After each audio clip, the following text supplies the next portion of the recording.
So the students would come into class and on either the whiteboard or the smart board, whatever the classroom has, they would come in and answer the Bellwork question, which is what was the first school to fully integrate in Arkansas and what was significant about this event?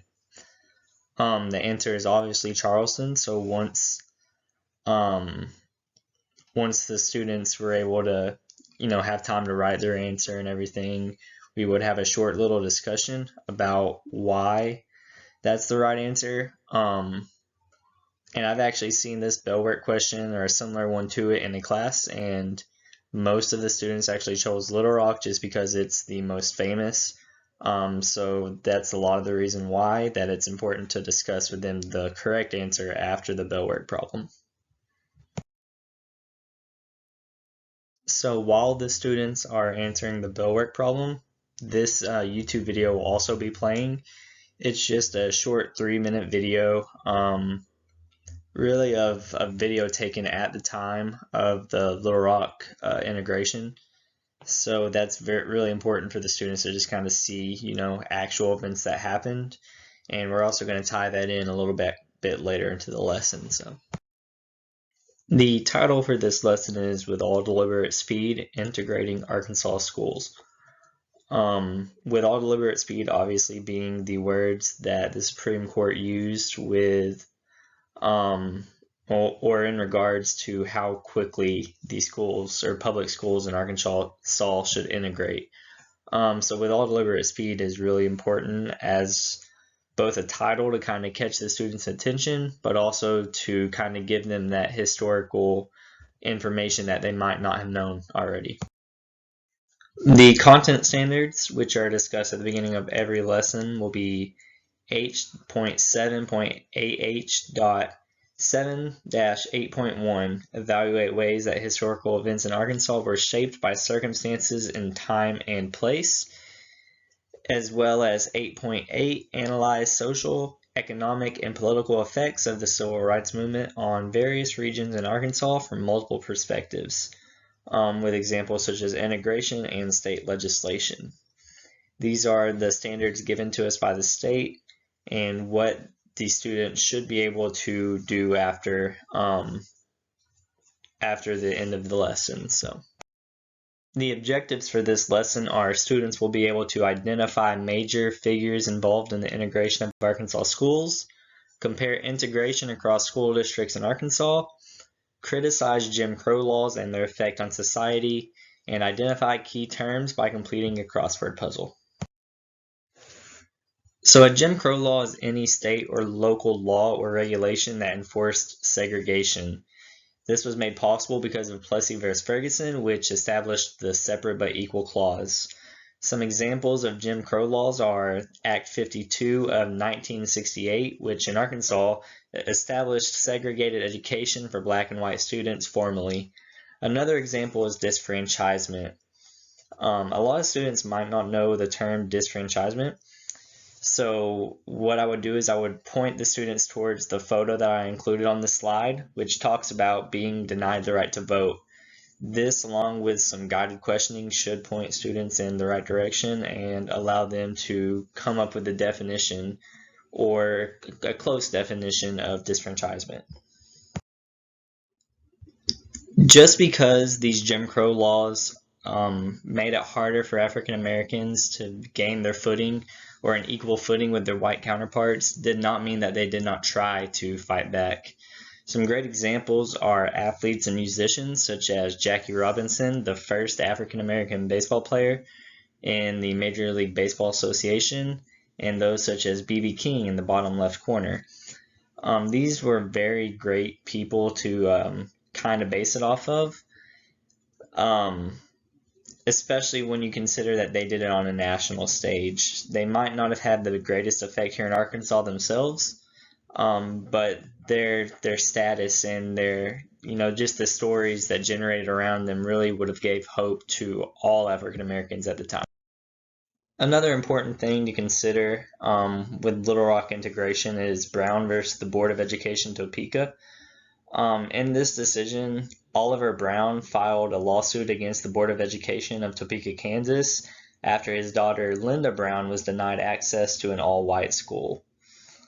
Thurgood Marshall, who later was appointed as the Supreme Court Justice by Lyndon B. Johnson, served as the attorney for the plaintiffs, Oliver Brown. Of course, as we know, the Supreme Court ruled that schools should integrate, but they didn't quite do it fast enough. So in 1955, the Supreme Court came back, and this is when they gave their definition of how quickly schools should integrate with all deliberate speed. The implications of this were that African Americans were deprived of equal protection of the laws guaranteed by the 14th Amendment. The photos on the left show both Oliver and Linda Brown, and the photo on the right is that of Thurgood Marshall. Silas Hunt was another very important figure at the time. He was the first African American admitted for graduate studies into an all-white university in the former Confederacy. That's kind of a mouthful, but basically what it is he was the first African American student admitted to the University of Arkansas Law School. While he was admitted, things still weren't quite equal for Silas Hunt. He did attend classes in the basement, and they were segregated, so he was not allowed to take the same classes as his white students, but the white students could take the same classes as Mr. Hunt in the basement. And according to research and documents, artifacts, Silas Hunt did actually have many of his white classmates join him in those classes in the basement. So that's a pretty cool fact to know about Silas Hunt right there. As we discussed in the Bellwork question, Charleston School District was the first school district in the former Confederacy to fully integrate all 12 grades. It was actually fairly successful as well, just because it was not widely reported in the media. This happened on August 23rd, 1954, just 3 months after the Brown decision. Its first graduates were Barbara Dodson and Joe Ferguson in 1961. And they actually have pretty extensive interviews with both Barbara, Joe, as well as others, in the area at the time, some white students and others. And you can find those free access on through Google Scholar and other, peer-reviewed sources. Another school district just right down the road from us is Fayetteville School District. They actually were the first school board to officially vote to end desegregation, and this happened September 10th, 1954. That's blazing quick compared to the Brown decision. Other schools with sparse black populations, such as Van Buren, Hot Springs, and Fort Smith, all integrated without too much pushback. Though that's to say that we are talking about Little Rock here. We're talking about a very big deal. So while there might have been cases, in Van Buren as well as Fort Smith, they just weren't as drastic or extreme as in Little Rock. And this photo right here shows the first graduates from Fayetteville School District after segregation was ended. So when it comes to Hoxie School District, it was not like any of the previous schools that we mentioned. Hoxie was met with an active resistance, and there's 3 reasons that are the main reasons for why there was so much resistance. The first was that it was considered right in the sight of God, which is a direct quote from the superintendent of the schools. So the superintendent stated that he believed it was right in the sight of God, and that, to the Christian, community who didn't quite see African Americans on their same level, that was just an atrocity to them. Their second reason for integration was that it complied with the Supreme Court ruling in Brown v. Board of Education, and the third was that it saved money. By saving money, they mean that most students were actually bused to Fort Smith, not just from Charleston, not just from Fayetteville. They were bused to, Fort Smith and Hot Springs. And, Hoxie's not very close to either one of those, so it was a lot of money to make sure that these students, received a quote-unquote equal and quality education. Resistance mainly came after Life magazine ran an article over the small town, and at that point everything just kind of blew up, and it started getting real scary in Hoxie, though no violence actually occurred. And this is a photo of the actual Life magazine article and the photo that ran that shows two African American girls playing with two white girls, and that is what really kind of set things aflame. This here is Daisy Bates. She was the head of the Arkansas branch of the NAACP, and she was also an advocate for the Little Rock Nine, so she played a very critical role in integrating Central High School in Little Rock. So this is something that's super interesting to kind of look at when you think about statistics and demographics and that sort of thing. So in 1957, before integration, Little Rock Central High School had 1,800 students. Of those 1,800 students, as you can see, 100% of them were white. And now let's go to the year 2020, which was the last year that we have data from Central High School. So in 2020, we can see that whites only are 32% of the ethnicity of the school. Little Rock Central grew 2,500 students as of 2020, which is only a 700 student increase. So not too many more students, joined the school in those 50 years, 70 years or so. Sorry. If we look now, we have 12% Asian and Hispanic, and then 56% Black. So that equals out to 68% of the entire demographics of Central High School are non-white, which is really kind of amazing to think about, that all these students were going to a district, all these white students, where if they allowed all the African Americans in, they would have been greatly outnumbered. So the Little Rock Nine are the 9 students who actually did integrate Little Rock Central High School. Their names are Minnie Jean Brown, Elizabeth Eckford, Ernest Green, Thelma Mothershed, Melba Patillo, Gloria Ray, Terrence Roberts, Jefferson Thomas, and Carlotta Walls.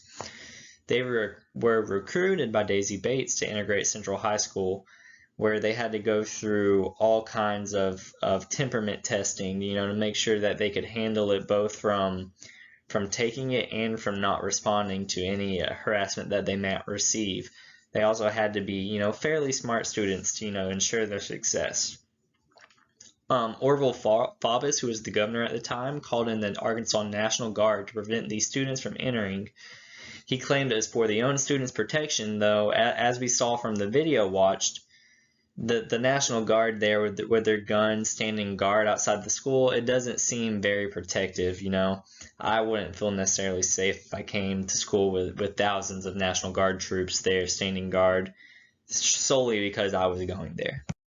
On the day of the planned integration, the 9 had planned to carpool together, driven by Bates, but Elizabeth Eckford did not show up. Her family did not own a phone, so that she actually arrived on her own at the opposite end of the street. From the video, we saw Elizabeth Eckford being harassed, called names, and yelled at, and she had to go through that all by herself. On September 25th, 1957, President Eisenhower sent 1,200 federal troops to oversee the students' first full day of class.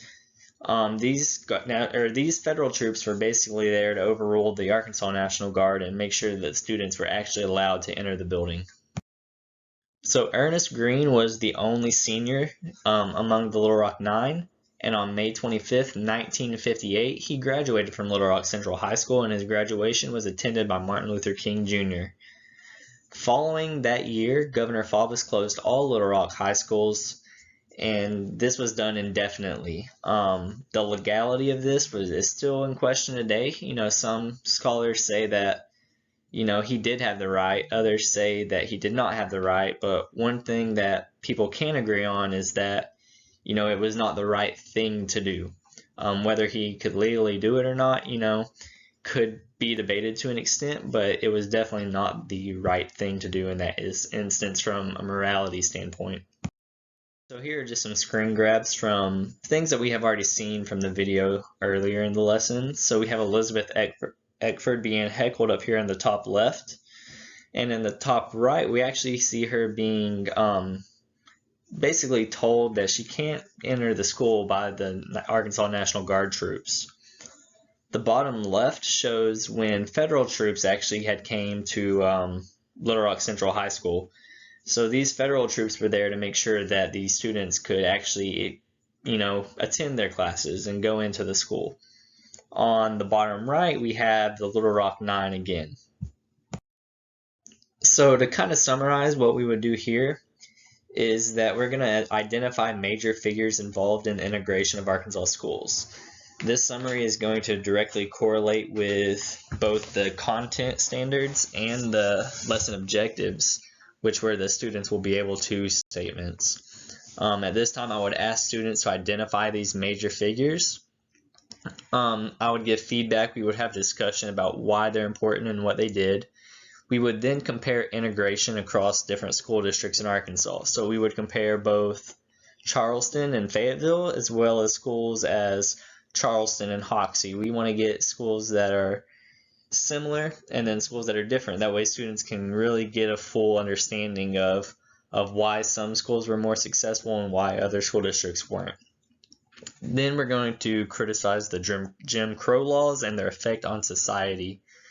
So obviously Jim Crow laws are bad. So what we're trying to get the students to do here is to think a little bit deeper about why they're bad, why they're detrimental to society. We don't want, separate but equal isn't really equal. We want to know why it's not equal. And finally, we're going to ask the students to identify key terms by completing a crossword puzzle. So what I would do is I would already have a crossword puzzle handed out. Students would most likely get this crossword puzzle at the beginning of the lesson. That way, if they're on top of it, they can fill in the blanks as we go. And then if they're not, they should still have that information fresh to be able to turn it in, as a ticket out the door. And students would continue to work on that crossword puzzle until the end of class, where I would be going through the rows of desks, answering questions, discussing with students, and making sure we're staying on track. And that is the end of my teaching demonstration and how this lesson on the desegregation of Arkansas schools and the Little Rock Nine would go. Thank you.